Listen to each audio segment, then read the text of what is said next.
Hey, what's up guys? We are back with another anime review today. Today we're going to be talking about Devilman. I'm Devilman.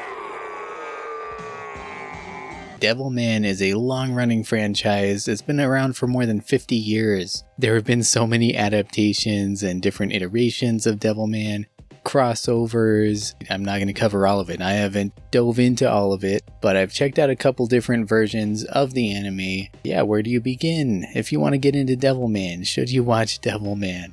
Quick shout out to Friendly Neighborhood Geek for recommending this.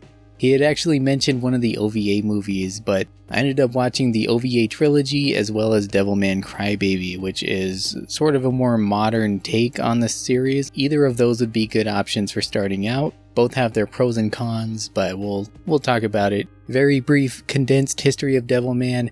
It started in 1972 with a manga from Go Nagai, and he was actually tasked with creating this manga with the whole purpose of becoming an anime series. This anime studio wanted to make an anime and they wanted Go Nagai to create it for them. Go Nagai did his thing with his manga. They took what they wanted from it and they went their own way with it. They did their thing. They made it a much more episodic, very kind of, 1970s superhero cartoon vibes, only much darker and more violent than anything we would have seen over here in America in the time. But that was that. It did not follow the manga. It has the same basic characters, but that's all. The best way to experience Devilman is probably the manga, and it's widely available. You can get the whole manga series in a couple of big volumes. You can get them on Amazon for a reasonable price. But if you don't want to pick up the manga, you want to watch the anime, well, there are a couple of good starting points for you. The first option is the OVA trilogy, sometimes collectively called The Dark Side of Devilman.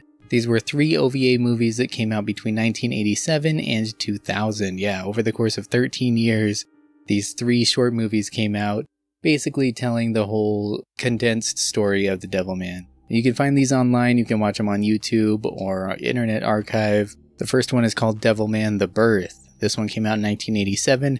It's really the origin story of Devilman. We are introduced to Akira Fudo, who becomes Devilman later. He's just this good-hearted young man. All he wants to do is feed some rabbits, and then everything goes south. He gets attacked by some thugs.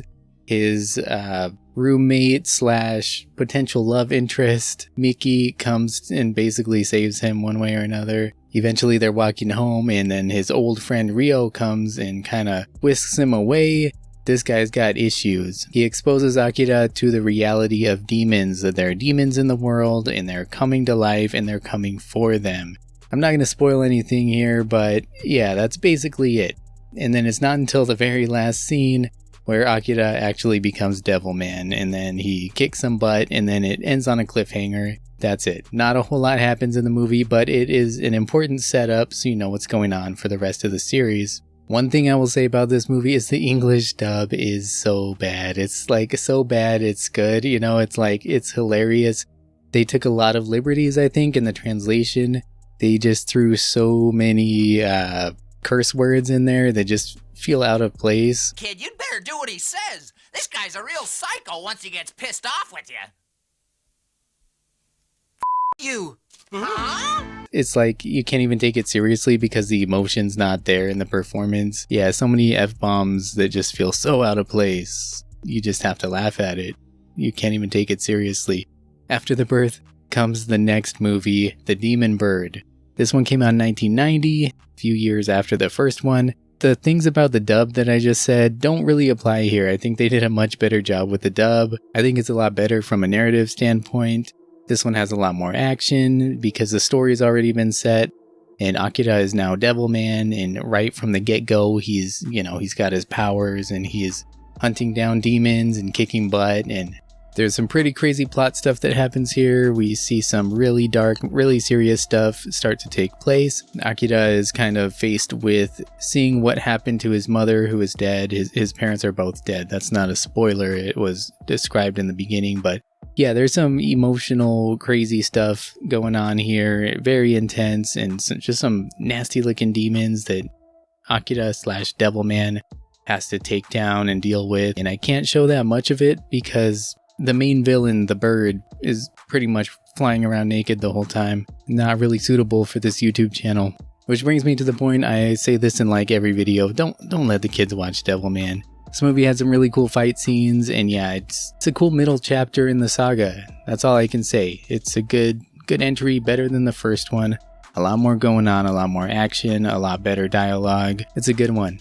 And then not till 10 years later did people get the ending to this OVA trilogy. In the year 2000, we got Amon, the Apocalypse of Devilman, and this is the big conclusion to the trilogy. Being 10 years apart, we see some real differences, not just in upgraded animation and stuff like that, but somehow it just feels more detached from the last two movies as well. It's hard to explain, it's hard to put my finger on it, but it really feels like it jumps ahead too story-wise. There's just new characters introduced that like we're already supposed to know, it seems. Like Akira knows these characters, and it's like there's so much that's happened since the time of the last movie that we missed out on. Might have to read the manga for that, but just take it at face value. This is a good movie. This is where things get crazy, and I'm not going to go too deep into that, but it's really the big climactic part of the story. This version of it felt a little anticlimactic, actually, and it differs from the manga, and it differs from Devilman Crybaby a bit. Some people like it better this way, some people don't. No matter who you talk to, there's going to be people arguing about what's the best version of Devilman. I think pretty much everyone can agree, though, that the manga is the way to go. All these other versions are a little bit different. This is a very bleak movie. This is where Devilman as a series really comes into itself, and it really is the apocalypse. It's such a dark time where demons have this stronghold over the planet. Devilman isn't the only Devilman. There are other Devilmen out there. The thing that makes him a Devilman and not a whole demon, I didn't touch on this earlier, but basically demons try and possess people. Usually they get away with it, and they do all kinds of horrible things. They make these people kill themselves and kill other people and do all sorts of nasty, horrendous things. But if the person is really a pure heart, then the devil cannot fully envelop them, I guess. So you have people like Devilman who have sort of the body of the demon, the soul of the demon, but they still have the heart of the human. So they're able to control it. They're able to control the demon with these added, beneficial powers. And that's the whole reason Akira gets possessed in the first place. He does it willingly in order to fight other demons. So he's not alone now because demons are everywhere, possessing everybody. There's a few of these good individuals who are able to kind of keep the demons at bay and overpower them and fight for what's good. However, they don't get any credit. They're still seen as demons, as monsters, as threats, and so people are trying to kill them. People are all up in arms against one another and against the demons and against the Devilman. It's just chaos. His loved ones are at risk, and there's this whole crazy stuff happening. Meanwhile, Akira's emotions are getting the best of him, and he's trying to maintain that pure heart and keep the devil at bay inside him, and oh man. It's too good. It's just too good. My only thing here is that, once again, the trilogy as a whole just seemed a little bit disconnected, and I wanted more because they're only like 45 minutes each. It just all happened so fast, and I didn't have time to really sink my teeth into the characters and what was going on and really feel for them the same way I did with Crybaby. Overall, though, it's a good OVA. In some ways, it's more faithful to the manga, but in some ways, maybe not so much. We definitely see some cool stuff. Everything about this, man, is just so very mature, very dark, very gruesome, very violent and gory, and just over the top, man. That's the thing. Everything about Devilman is over the top. There's such disgusting designs to these demons and characters, even some of the good ones. It's like, again, a lot of stuff I can't show, or things I don't feel comfortable showing here. There's this one character who like shoots acid out of her boobs, if that gives you any idea. Just one small little idea of, what else to expect here. Anyways, moving on then. So if you don't want to start with the OVAs, your other good choice is to start with Devilman Crybaby. This came out in 2018. It's on Netflix. This is a modern reimagining. They changed a lot of details. The basic characters, the basic plot are there, but they added more characters, they added more plot lines, and changed things up a bit. Go Nagai was not involved in this project, as I mentioned earlier. They tried to stay faithful to his work, to a degree, but still make it something original, something different, and just modernize it. You know, this is not set in the 70s anymore, so people have cell phones and computers and all this. They really modernized everything about it. There's a lot that I liked about it, and a few things I didn't like about it so much. The first thing that I think turns off a lot of people is the animation. This just looks so bizarre. It looks so different from anything else that's out there. Something about the art style here is just really kind of weird. Just kind of weird. Like, I don't even know how to talk about it, but this is 10 episodes long. I think it has a lot more time to really draw you into the characters and the story. That was my experience anyway. Over the course of this thing, I really got invested in it. I wasn't so sure at first, but I really got sucked in here. My first introduction to this series was actually a friend of mine years ago. He told me about it when it came out. He's like, this is the most messed up anime that I've ever seen. I'm just like, okay, I mean, this guy doesn't watch a lot of anime though, so it's probably not that bad. Then I watched it. Yeah, his opinion is very valid. I see where he's coming from. I can agree. Messed up, I mean, the series itself is not messed up. It's really good. But the things that happen in here, the things they show us are so messed up. Again, if you're gonna watch Devilman with the kids, watch the OVAs. Do not watch Crybaby. Yeah, dude, they took an already very, mature, kind of graphic, disturbing storyline, and they cranked it up to 11. It's so much more graphic in every way. It's so much more explicit in every way.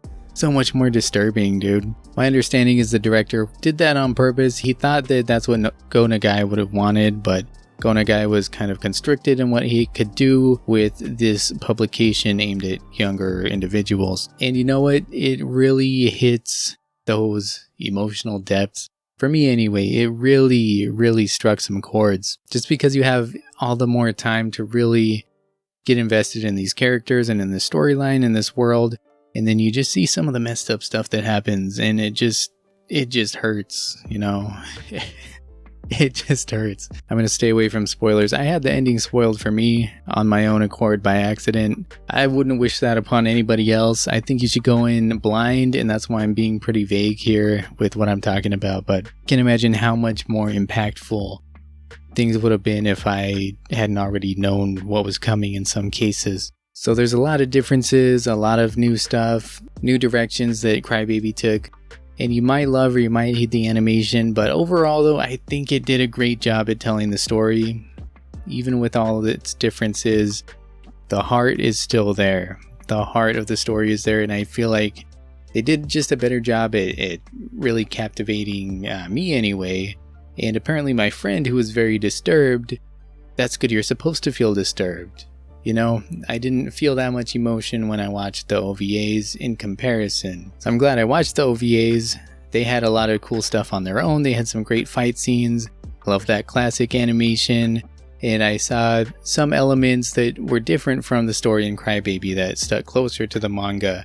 So it was great to see both sides. Overall, if I had to pick one though, I'd say that Crybaby just had much more of an impact on me. However, yeah, it's great to see both. And I think both would be great starting places if you're interested in checking out Devilman. What it's done for me, it's just made me want to read the manga. I might have to pick up those 2 compendiums and just read the whole manga and see. Same basic storyline from my understanding, but a little bit less edginess. Just different details here and there, and a lot more to it, right? Because the manga ran for a couple of years, had a lot more content that never made it into the anime adaptations. Speaking of adaptations though, like I say, there have been so many adaptations, spin-offs, sequels. There was a live-action movie, there was a crossover with Cyborg 009, there were many different crossover specials, and video game, I believe. Devilman, dude. Devilman's been around for 50 years, it's been popular for 50 years. It's not surprising that there are so many different iterations of it out there, and I can't cover it all, I can't consume it all. I'm just talking out of my butt right now, and yeah, I enjoyed the OVAs, I enjoyed Crybaby, and I really want to check out the manga. So if you're interested in getting into Devilman at all, those are the 3 options I would recommend. Otherwise, I'm just rambling on, so thank you for listening to me today. Let me know your thoughts on Devilman. What is your favorite version of Devilman? And for beginners, where should they go? Thanks again to Friendly Neighborhood Geek for the recommendation. I appreciate you, man. Go check out his YouTube channel if you haven't yet. And I'll see you on the next one. Take care.